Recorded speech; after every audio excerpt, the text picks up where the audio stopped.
Here right now. It's crazy. Mm.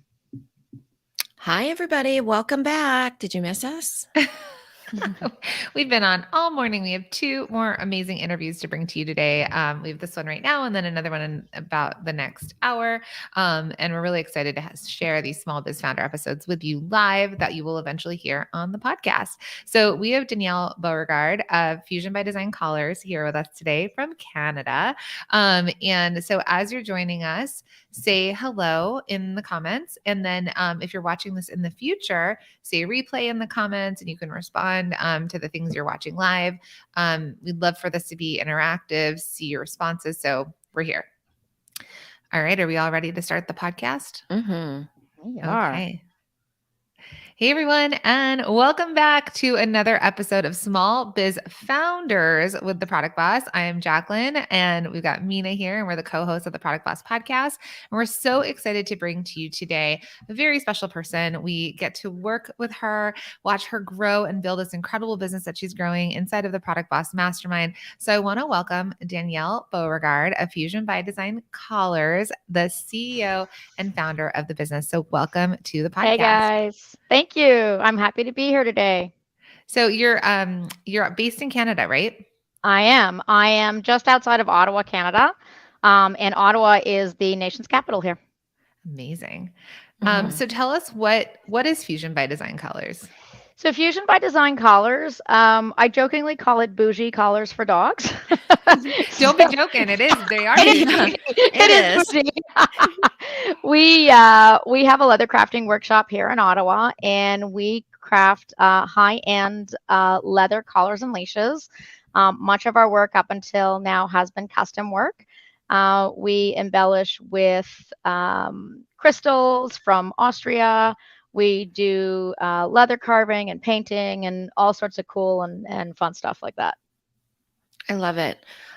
So Danielle, Mhm. um, Hey, Say yes, A. very did I use it correctly?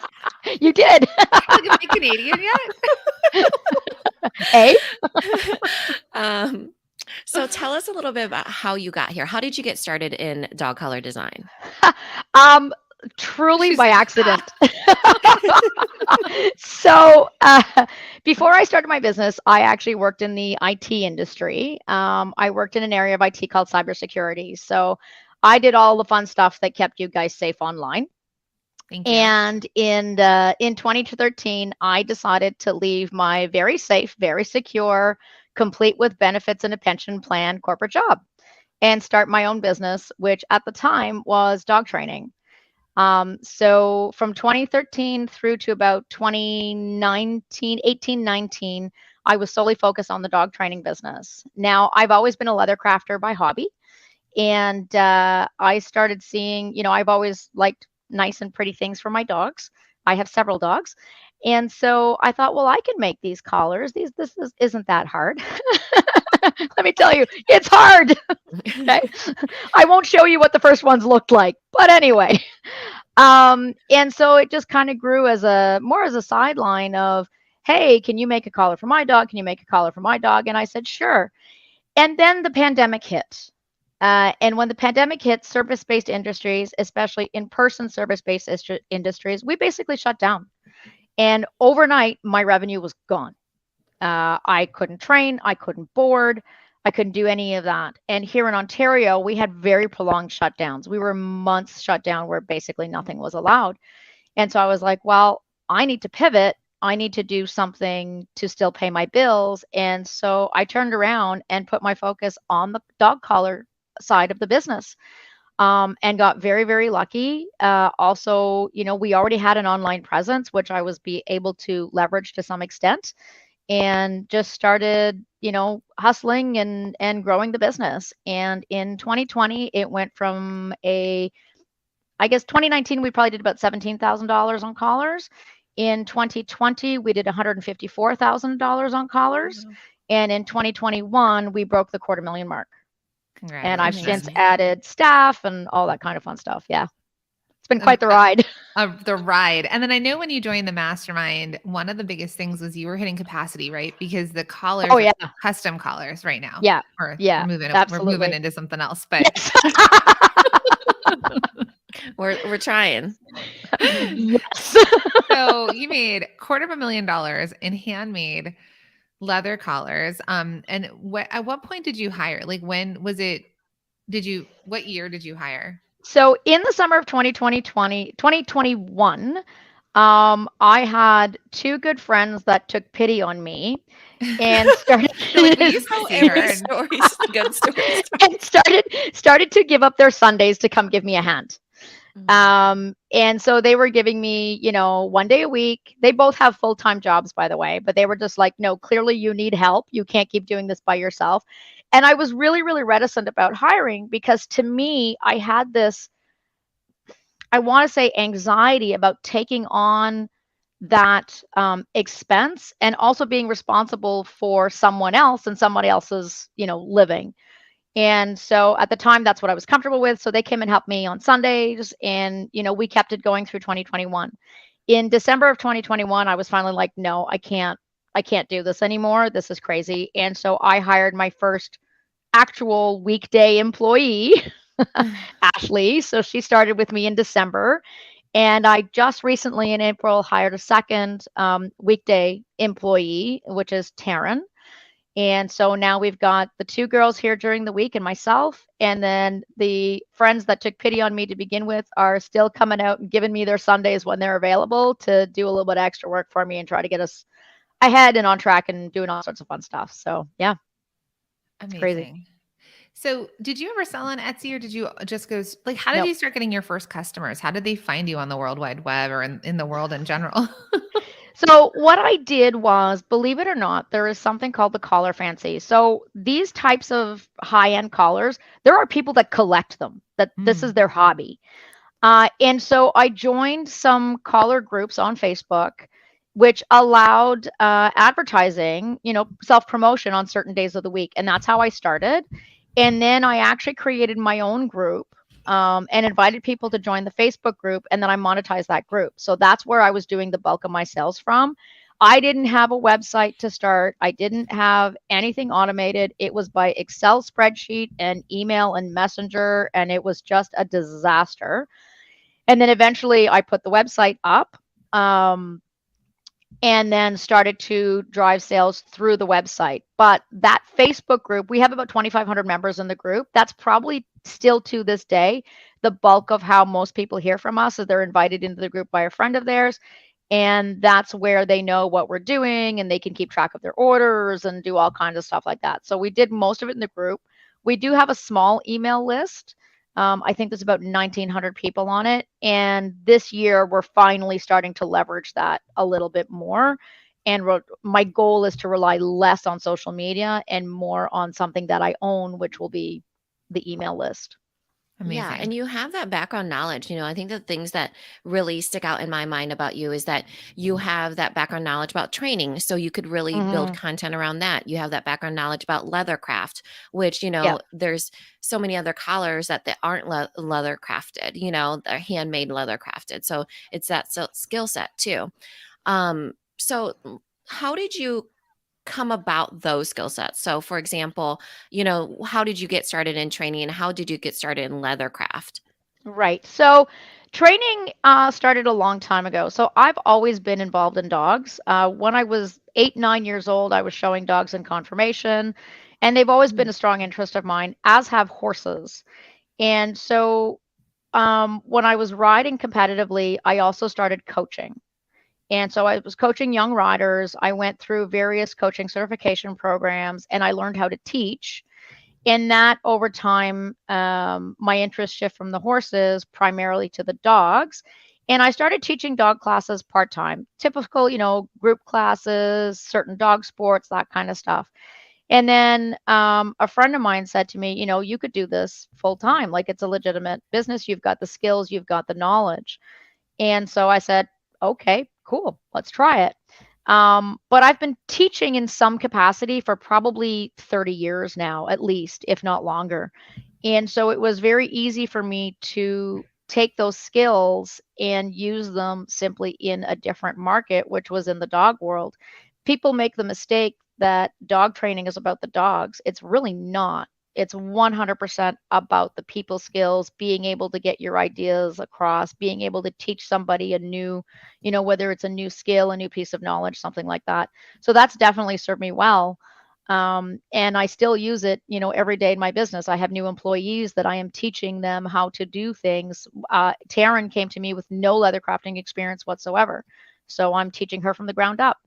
The leather crafting was always a hobby. It was just something I was always interested in. I started fixing my own horse tack over the years, and it just kind of grew from there. And it's something that I'm still very much learning the craft. There's so many things to do. There's so many options. The possibilities are endless. And I still get to me, it's like I get to play and I get paid for it. So I it's love fun. that. I wanted to bring that up because it's funny when we all look back at our journeys, right? It's not a straight line. It's always these, No. windy paths that kind of get us to where we are. And everybody has a different version of that. Everybody Mhm. has their own path to profit, what we call it, or their own, life journey. And you've really honed those skills and ended up here, and who would have thought when you were first training dogs that you'd have a leather crafted, collar business. If somebody told me 5 years ago that I was going to be making my living building dog collars and that I was going to have a $250,000 business doing it, I would have laughed them out of the room. With crystals too, right? You're like surrounded by crystals. Exactly. So do you live on a farm? I do actually. Yeah. We have 57 acres here, and we have cows and sheep and chickens and all kind of fun stuff. And then you Yeah. have your crystal room, right? Yes. Like Pretty much. it was just like such a juxtaposition sometimes too, right? Like I'm like, do you Yeah. have this Liberace room? You should. Yeah, and I think that's something to pay attention to, like wherever you are on your journey. I think even back in 2020, 2021, you're like, okay, well, we're trying this. And then cut to the end of 2021, you're like, I've made $250,000 here. Where can we go? I know in the mastermind, like our goal is to keep scaling your business Right. without you having to be, locked away in the crystal room. That's right. And be able to scale it, which you definitely have started to do. You've started to think Yep. through other things. So what would you say, like I'm asking this because we've seen you make a lot of big changes in the last 6 months of working there. You think? You've done such a good job. So what do you think, Mhm. like what are some of the kind of key changes you've done? Because this was the year of scaling. Well, you're not, This I year's guess, the year of stabilizing, and then Stabilizing, because you next scaled. year we'll scale. Yeah.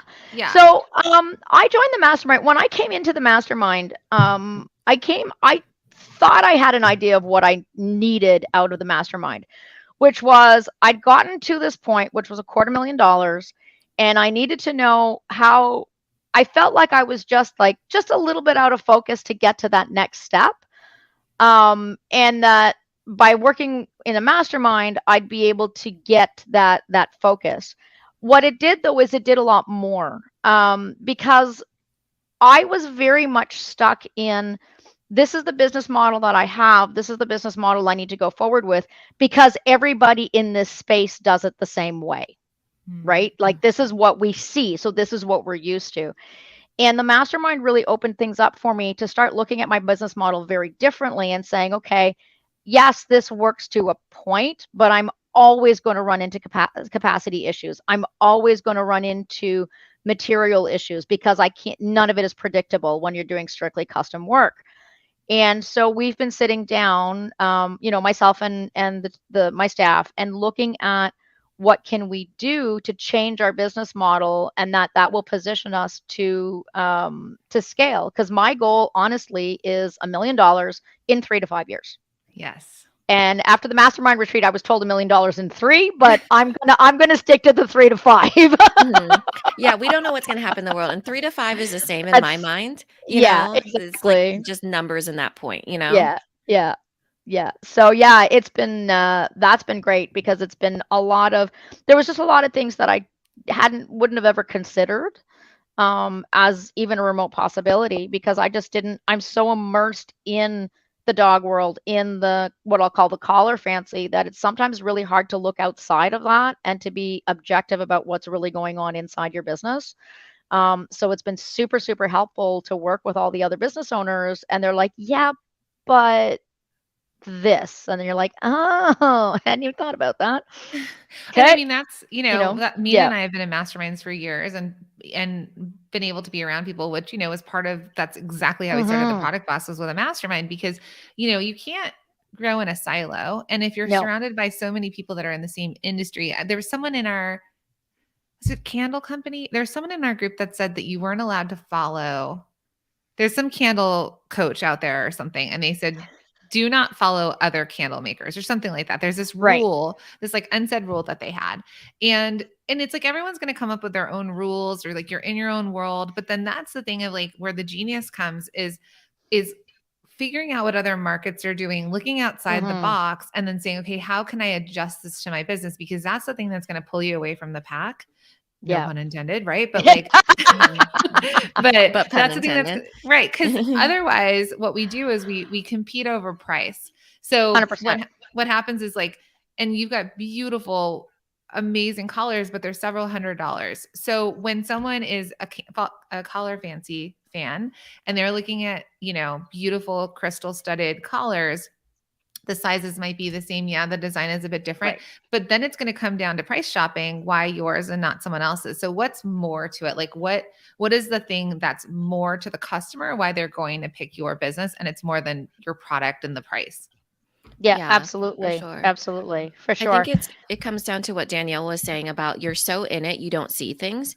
Because, even when we're working on, let's just say the Product Boss, we get tunnel vision, right? Because we're so immersed in the day to day and we're so immersed in our own, we're exposed to what we're exposed to. But when you have other people that come into your business that are exposed to a whole different world, then it's a whole Mm-hmm. different world you're getting exposed to via their lens. And I think for you, for example, looking at your journey, like I have a different filter, even from Jacqueline, right? Different perspective, different Right. filter. Same with every other masterminder. And then when I'm looking at you, you might think your journey is something, or your business model is something, or, what you've learned because you've been exposed to certain things. But like when I'm looking at it from the outside, I can actually pick out your unique selling points, like, oh, Mm-hmm. Danielle, actually, I didn't realize you had a background in horses too. I do. So for example, so lots of horse owners also own multiple dogs, Right. Yep. and they can definitely afford bougie collars. Okay. Let me tell you. Yes. And they understand the value of leather craft and good leather craft and things like that. So that's just an example of somebody coming into your business and being like, hey, I know that it's just a different perspective. Mm-hmm. It covers more ground. And that's the beauty of the mastermind. So what are some things that you feel like in your journey that, I know that the business model changed and everything like that. I feel like it also changed in the fact that you're more willing to hire people now. Oh my Has gosh. that Yes, definitely. Hiring has been huge, and there are still some positions that I know I need to hire for, or that at the very least I need to contract out the work in order to get it done. So the big thing that I've really realized is that I can't do it all. And even though I have the skills, because I do have a very strong tech skills, it's what I did for 20 years professionally. Just because I can do it doesn't mean that I should. And just because I should, I can, doesn't mean that it's the best use of my time. Mm-hmm. And so I'm starting to get a lot more comfortable with, taking that dip in profitability, going into the savings account or whatever to pay for a service, to hire on a new team member, to ultimately kind of get to that to get to the next level of where we're looking to go. So that was huge because, yeah, I was not willing to hire. And I think a lot of us, when we reach this point in our business, when you're used to being a one person shop and you're suddenly, you're making great money, because it's still it's still quite an accomplishment to hit that $250,000 mark. Not all small businesses do. We know that. But it's such a mind shift to go from working alone in my basement to, okay, this isn't just a hobby that pays the bills. This is a legitimate business, and therefore I need to have employees. I need to contract out the work. I need to do these things. These are expenses that I have to have. And it's freaking scary, man.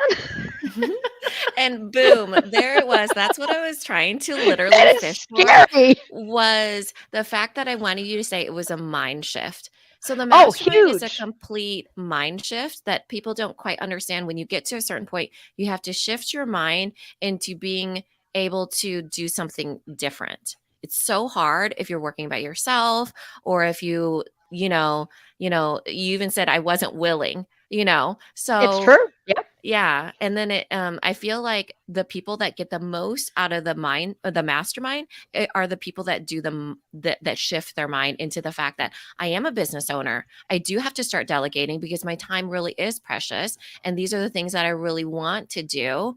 And nobody can think the same way that I can for my business. So how can I, delegate to elevate what I'm doing? And that really is the mind shift that has to happen. And it Mm-hmm. can't be done on your own. Like I'm No. saying this from experience of, my prying hands on things, like people prying my dead hands off of projects sometimes. But it requires other people to do Literally it dead. She's with like, you. I'm dead. I'm burnt out. I'm like, Literally dead. give it over. It honestly, it really, really drove home for me when we did the mastermind retreat a few weeks back. It was the first time since 2013. Now, remember, because I started on the dog training side, it was the first time since 2013 that I left my business for a couple of days and it ran without me. Mm. Right. And then so I was able to go and take time for myself and work on things that I needed to work on with an amazing group of women, and that will ultimately pay off for my business and not have to worry about what was happening at home, not have to worry about I'm not answering emails, I'm not standing there answering the phone. In this case, I'm not shipping product. It was unbelievable. That was huge, huge, huge, huge for me to be able to just walk away for 4 days and say, I'm going to do this. Yeah.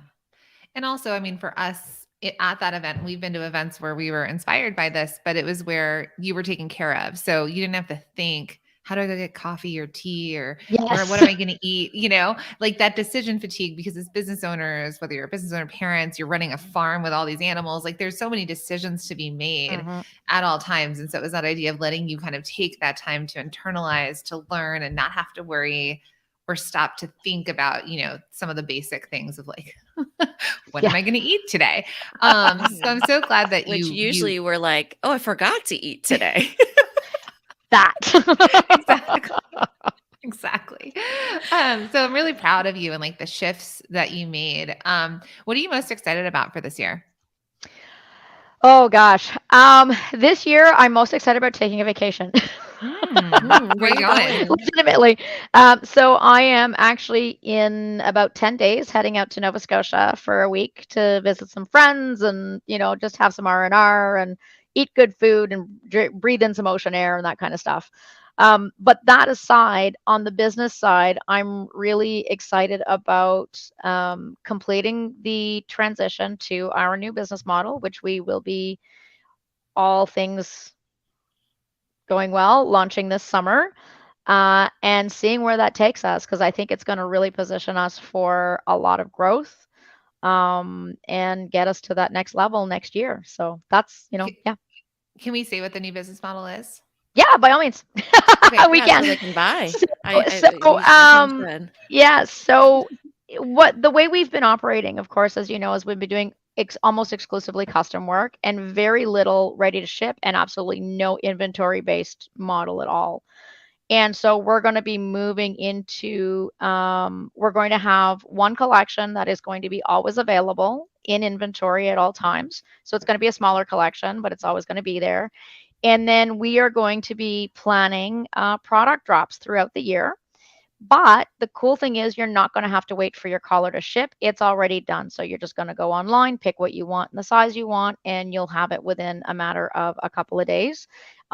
Thankfully, shipping from Canada to the US, most stuff arrives honestly in less than a week from when it leaves here. We will be maintaining the custom option, but the access to it's going to be a little different. And that part I'm not telling. Okay. Y'all just going to have to wait. Which is huge because, and that's the thing, right? Custom, everyone out there that does custom, they have customer service going back and forth. People are picking the colors, but we've talked a lot about a lot of times when you're doing custom, it's probably something you already have on the site that they see. Yeah. generally. Some people have their own sort of version of it, but it's something that they might see that's already photographed and they kind of just want to get that. And so a lot of our custom businesses that we've worked with, your customers do have decision fatigue. So we want to narrow down, if it is customized, we can narrow that down or charge a lot for it, or what can they get off the shelf? Mhm. And I'm really excited to see what you come up with. You've got, if anyone's listening in real time right now, there's the Summer Sunday limited edition collar, which is beautiful. It's I have it. I have it here somewhere. You do? It's right. It's hand. It's gonna go off camera. It's hand painted and it's hand. Like the, what is it called? Engraved. Yeah. Engraved it's leather. hand carved. Here we Hand go. tooled, I found yeah. it. It wasn't far. So Oh my goodness! Look at that. Oh Minna. wow, it's beautiful.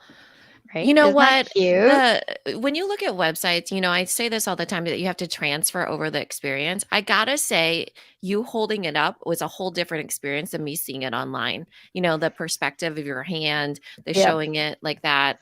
Yeah, we have two versions of it.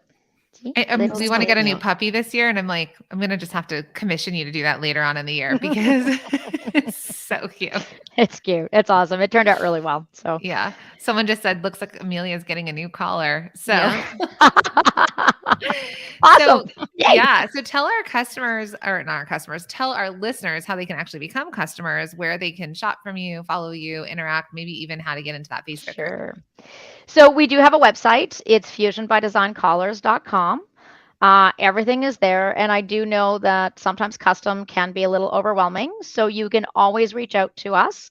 We have a Facebook page by the same name, Fusion by Design Collars. And then, of course, we have our fan group on Facebook, which has a lot of personal interactions, both with myself, with my team, with other customers, with people who are simply admirers and just love to look at the stuff. And the Facebook group is called Fusion by Design, or Behind the Bench.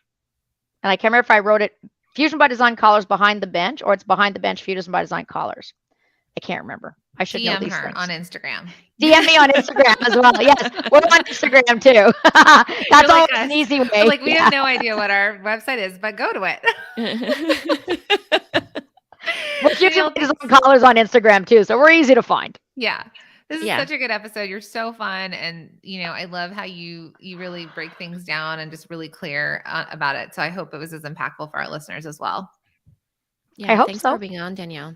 Oh, it's my pleasure. It's always fun Thank with you too. It is. Thank you. You're welcome.